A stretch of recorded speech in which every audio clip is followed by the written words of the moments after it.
안녕하세요. 제주도 이주 컨설팅 전문 가운부동산 가운건설 대표 최재헌입니다. 지난 시간에는 제주도에서 내 집, 세컨하우스를 갖는 방법에 대해서 말씀을 드렸습니다.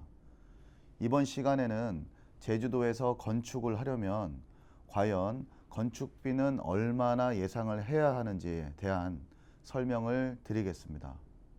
제일 먼저 건축비라는 것이 어디에서 어디까지를 말하는지부터 정확한 정의를 해야 하는데요. 어떤 분은 집을 짓기 위한 모든 일련의 행위에 따른 전체의 비용을 말씀하시기도 하고요.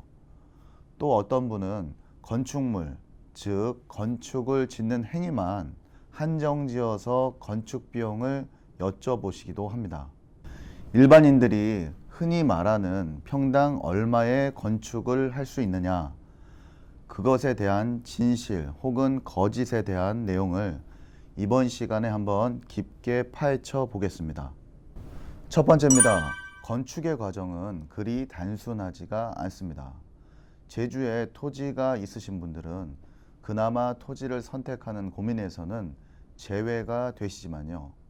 집이나 카페, 식당, 펜션 등의 부동산 매물을 찾아보다가 마땅한 물건이 없어서 건축을 하기로 결정을 하셨다면 그때부터가 고민의 연속이 되실 겁니다.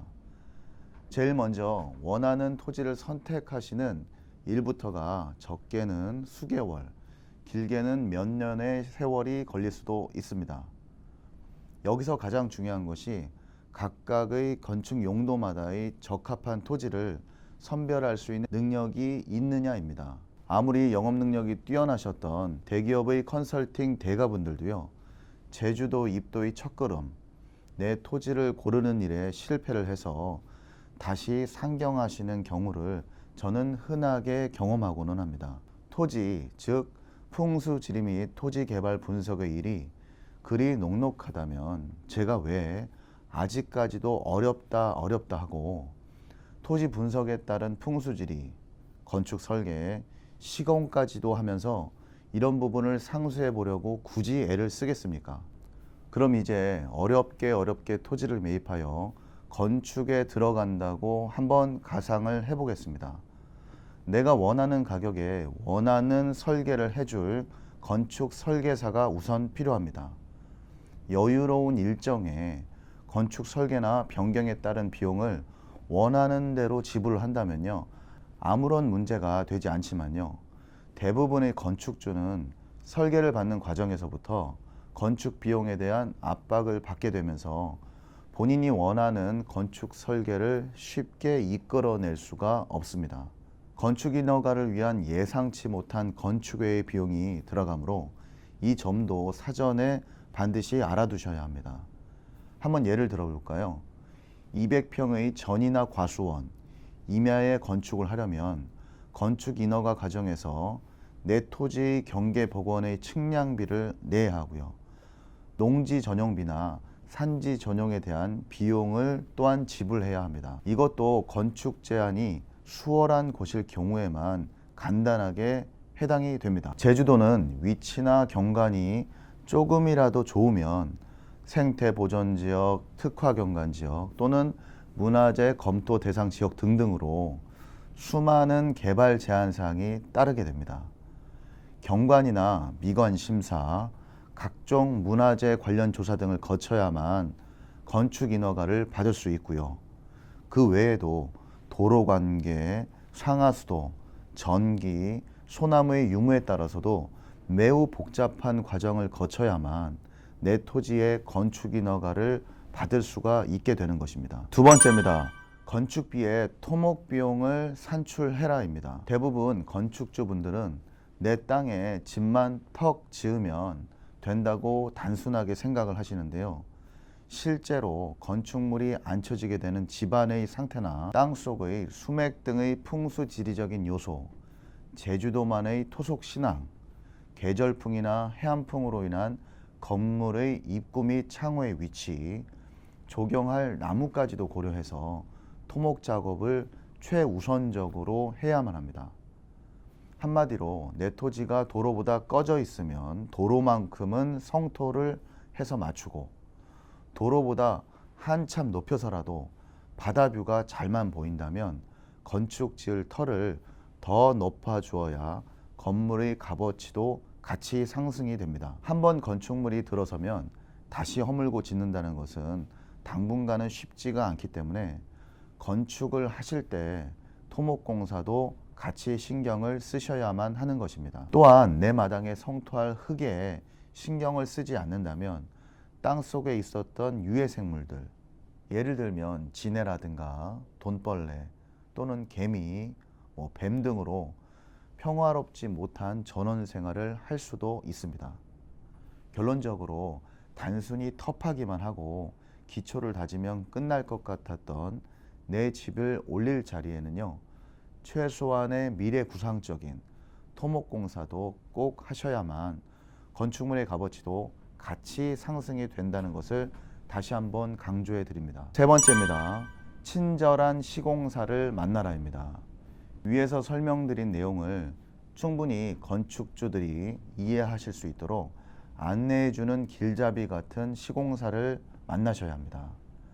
아무리 좋은 설계와 신개념의 건축법이 적용된다고 하더라도요, 건축주와 시공자 간의 소통이 원활하지 않게 된다면 결국 내 건축물은 산으로 가게 될 것입니다. 내 토지에 건축을 하기 위한 전체적인 과정을 쉽고 친절하게 안내를 받으시고, 현재 건축 과정이 어디에서 어디까지 진행 중에 있으며 다음의 건축 과정을 위한 협의는 무엇을 해야 하는지에 대한 배려를 기반으로 한 미팅 없이는요, 만족스러운 건축물이 절대로 나올 수가 없습니다. 이번 방송을 촬영한 이유는 앞으로 저에게 전화를 주셔서 내 땅에 평당 얼마면 건축을 할 수 있느냐라는 쉽고 간단하게 답변할 수 있는 질문은 하지 말아주세요 라는 바람으로 찍게 되었습니다. 제가 친절하게 컨설팅을 하지 않으려는 것이 절대 아닙니다. 건축비를 어디부터 어디까지를 산정할지를 먼저 전화 주시기 전에 결정을 하셔야 하고요. 토지 위치를 알려주셔야지만 대략적인 건축비라도 말씀드릴 수가 있는 것입니다. 이제 건축에 대한 비용, 즉 건축비를 산정할 때 선행되어야 할 조건을 다시 한번 정리하면서 본 방송을 마치도록 하겠습니다. 내 토지는 현재 풍수지리적으로 어떠한 위치에 있는가, 어떠한 점을 보완해서 토목공사를 선행되어야 하는가, 내 건축물의 주 구조는 어떠한 구조가 과연 적합하고 안전한가, 내 건축물의 구조 설계는 일반적인 형태인가 아니면 특수한 구조를 가진 형태를 지향하는가. 결론적으로 건축비는 단순하게 평당 얼마다라고 절대로 말씀드릴 수가 없습니다. 하지만 1차 분석을 통해 다음과 같은 대략적인 말씀은 드릴 수가 있으니까요, 언제든지 의뢰해 주시면 친절하게 컨설팅을 해드리겠습니다. 의뢰하신 해당 토지에는 전기는 현재 들어와 있으며 상수도가 약 100m 위치에 떨어져 있어 인입 작업을 건축주가 부담해야 합니다. 금액은 대략 메다당 얼마 정도 합니다. 또한 해당 토지는 북서풍의 모진 바닷바람을 맞는 차가운 기운을 가진 황량감이 드는 위치이나 수맥은 다행히 잡히지 않았습니다. 토지 전체가 황량한 느낌이다 보니 차후에 숙박업이나 카페 등의 영업 공간으로 많은 사람들이 찾아오도록 한다면 터의 기운은 반드시 좋아집니다. 건물의 위치를 활용하면 방풍 공사 비용을 아낄 수가 있으며 아늑한 분위기의 조경을 건축 설계 과정에서 반드시 신경을 써야 합니다. 이러저러한 것을 고려하여 주된 건축물의 위치는 바람을 막을 수 있는 곳에 가로로 일자나 긴 기역자로 놓고 안쪽으로는 아늑하고 단정한 정원을 구성해야 하며, 이러기 위해서 건축물의 구조체는 철근 콘크리트 구조만을 해야 합니다.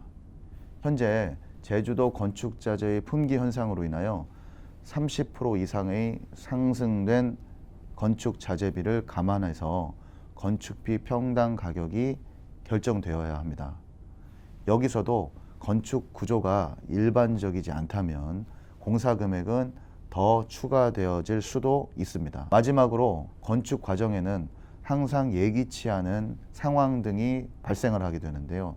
최소한의 10% 정도의 여유 자금은 반드시 쥐고 있으셔야 합니다. 오늘은 시청자분들께 제주도 건축비에 대한 진실 혹은 거짓을 설명해 드렸습니다.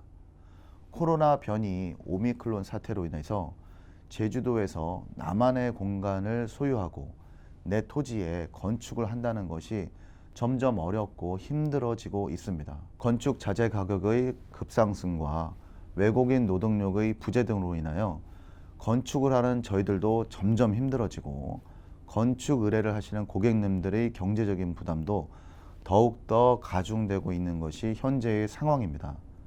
하지만 가운건설은 상하수도 전문 건설업에서 토목공사, 신축, 조경, 돌담 공사까지의 일괄적인 진행이 가능하므로 건축주님들의 경제적 부담을 그나마 줄여드릴 수 있다고 확신합니다.